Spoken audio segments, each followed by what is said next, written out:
السلام عليكم ورحمة الله وبركاته. walaalyaal maanta waxa weeye si caadooyin ahaan jirtay inaynu weeyga kastaba la ilaaho wixii taagan xaaladda dalkeena gudaha iyo dibadda aanu dadkeena aanu la wadaagi jirnay ayaa la gaaray. marka hore ilaahay mahad leh subxaanahu wa tacaala, ilaahay baa keligii mahad leh, ilaahay raxmaadkana iyo islaamka naga dhigay ayaa mahad leh,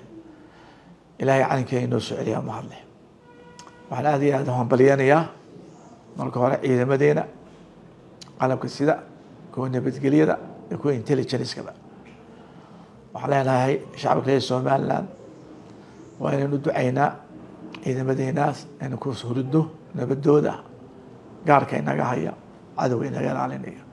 gacan la siiya dadkoo dhan is ilaaliyaan. cadowgeenu maanta waa active aad iyo aad buu yahay u aloosan yahay, laakiin xasbuna allahu nicma wakiil baan leenahay. ilaahay ma ka dabagal ka hoos galay subxaanahu wa tacaala. intaa waxay raacaa barigii aan markii safarkaygii bariga waxaa ka dambeeyey safarkii galbeedka oon ka bilownay gobolka Hawd. aad iyo aad waxaan u hambalyanayaa gobolka Hawd caasimadiisa Beligubadle sida fiican ee noo soo dhaweeyeen, shacbigoodu ay u kala og yihiin, musharaxiinta xusbiga saddexda xusbi halka mid kasta way ka taagan yahay qadiyada Somaliland iyo cadowgeena. boorama waxba awdal baan haddana ku xigsiinay iyo gabiiley arabsiyo iyagana waanu aragnay. aad iyo aad baan gabagood doorta u soo hambalyanayaa. waa mahadsantiin maan nidhi leenahay siday noo soo dhaweyseen ee kalgacalka leh ee muxabada leh.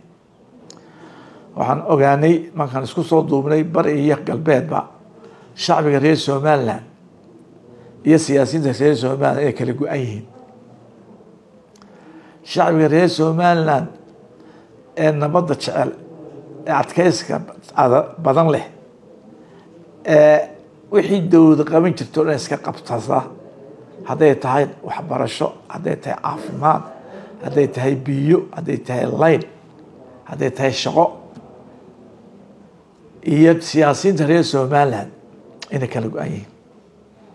shacbigaas nabadaas ay dugsanayaan, nabadooda cid ka ciyaarta ma rabaan. shacbigaasi musharaxiinta maanta mid kastaba halku taagay waa kala waxay shacbigaas ka sameeyeen qabyaalad ay ka sameeyeen. waxaan u baahanayaa shacbigaas nabadeeda waxa noo ilaaliya, waxa shaqaabo noo abuura, caruurteedii jaamacaday ka soo baxeen, waxaan kaga soo saarnaa tamaan aan iibinayno, caan aan iibinayno, shaqo la-aan baa haysa, caruurta noo shaqaysa. caafimaad cusbitaal qura ma haysano. waad aragtay dadkeenu waxay ilaa daadsan yihiin Addis Ababa Kenya, waxaan jeedaa Addis Ababa India, Thailand bay xitaa qaartigeen. siyaasiyiinta Somaliland waxay ogaadeen in wax xil oo ka saaran shacbiga aanay siiba intii uu qabtay kulmiye 7 sano ee hore iyo 7 sano socota 14 sanadood shacbiga reer Somaliland waa 14 sano khasaaray ay qabaan. cadowgeeni taagta daraa inagu soo maanta laynaga haya inoo soo ba-aya. marka waxaan waa mahadsantihiin. qabyaaladda ufdhaha wasiir reerkiina waxba idin tari maayo. waxaad u baahan tihiin daryeel, caafimaad, nabadgelyo, shaqo ayaa u baahan tihiin. insha allahu tacaala 29 bisha ayaanu sameynaynaa golihii dhexe, madaxweynihii iyo madaxweyne ku-xigeenkii baan soo sharaxinaa. mar kasta anu waxaan soo sharixi jiray nin mutacalima, دكتور waxaan soo baxday Professor Maxamed Rashiid, Professor Abiyan, maantana Professor kan keenay insha Allah taala Ahmed Saciid baa ka horreeyay ilaa uu naxariisto isna aanin mutacalima oo siyaasi ah oo Soomaaliya wakiil isku soo jiray meelo badan shaqo ka qabtay. markasta hadal qabyaalad baa ka footeysay. Allahu akbar. maanta yaa wax qabanaya, yaa dalka wadaya, yaa adduunka la macaamilaya ayaa ku codeyn doontaan insha Allah taala. أنا هالك واحد يقول يمين واحد نقطان يعني هو يمين ما أنا واحد نقضه سيرك أدوكتين دار الإستو يا آخر ذي إنها قاعد سنتون إن شاء الله تعالى أنت واحد يرعى مالمها واحد عرقتين رئيس وزراء سوماليا maamulka amba maxaa Muqdisho ayaa hadlay bariyahaas oo dhan way ku taagneen inay Soomaaliland jiraan rag siyaasiyiin oo wali rajo ka qaba inay jabiyaan go'aankii shacbiga ee 10 sano loo dagaalamay loo baabay ee ahaa inaan ka baxnay midnimadii aan la yeelanay ee bila shuruud ahayd la yeelanay Soomaaliya Italiya taas waxay caddaatay 2012 ayaa caddaatay markii laynagu bilaabay in wada hadalada waxay caddaatay markii Soomaaliya la ictiraafay waxay caddaatay markii hawadeynii lagu wareejiyay waxay caddaatay raggii safiiradii wakiiladii iyo wadamadii inoo dadaali jiray markii la aamusiyay ilaa Dr. Peter Kafanka ay magacla fari wala aamusiyay ana warigaa wada arkinay ina xusbiga wadani from the beginning oo ahaa xusbi ka shaqeynaya wada hadal Soomaaliya ay isku noqoto hadda caddaatay halkiisa ciidamadeeni ما هم بليانيا أيودي وكسور جيدا ما كان وقتها كل ميانا ما كان مصبي هنا هو أكتي وكينو كين جاري فرماتشو ما أنت فرماتشو هذا أنا جيو عبد القادر شرتي ما كان سوق هاي يور أوران وينو يمالها أبا ساعدتك سوق هاي كان ينادي نو عندنا واحد كل شريته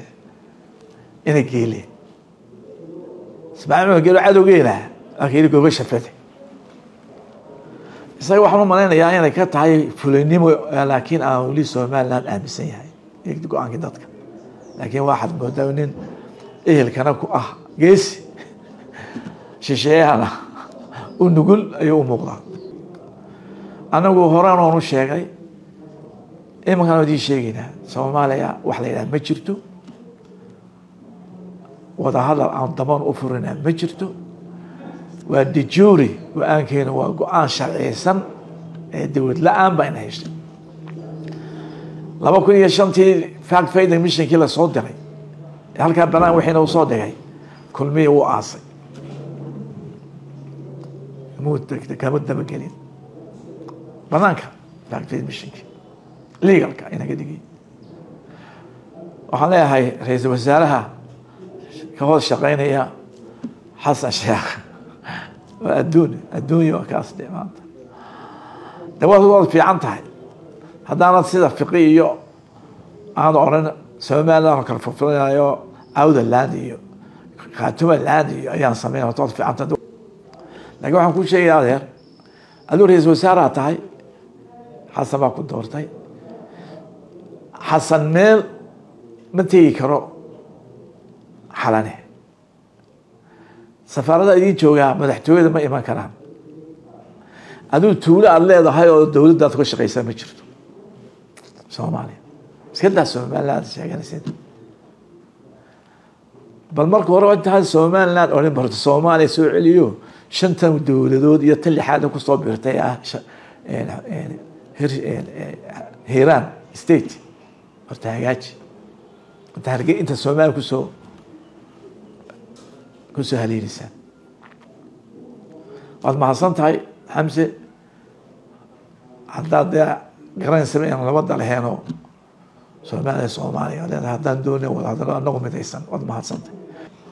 Somalilandna هذا هو الشرعي جيبوتي حسن الشيخ يا كيلنا محمد ما يلي كلام وودي محمد زياد بره الصوت افريكان كله لهاد تضو بقول كونوا سود دشي سومالي ايتوبيا كان اوروميه اسكو جري سومالي وسومالي دشي يا دغمو دشي هو ده هوبي marka ilaahay nooga heliya subxaana wa tacaala marka hadal waxa weeye wax soomaali weyn la yidhaha ma jirto waxaan anagu idinku abuurnay haddaad doonaysa horta warkaan waxaa keentaa intaad ka degtid sakilaka shanaad xamsooyinka kilishaa ka degtid iyo inibniinta ka degtid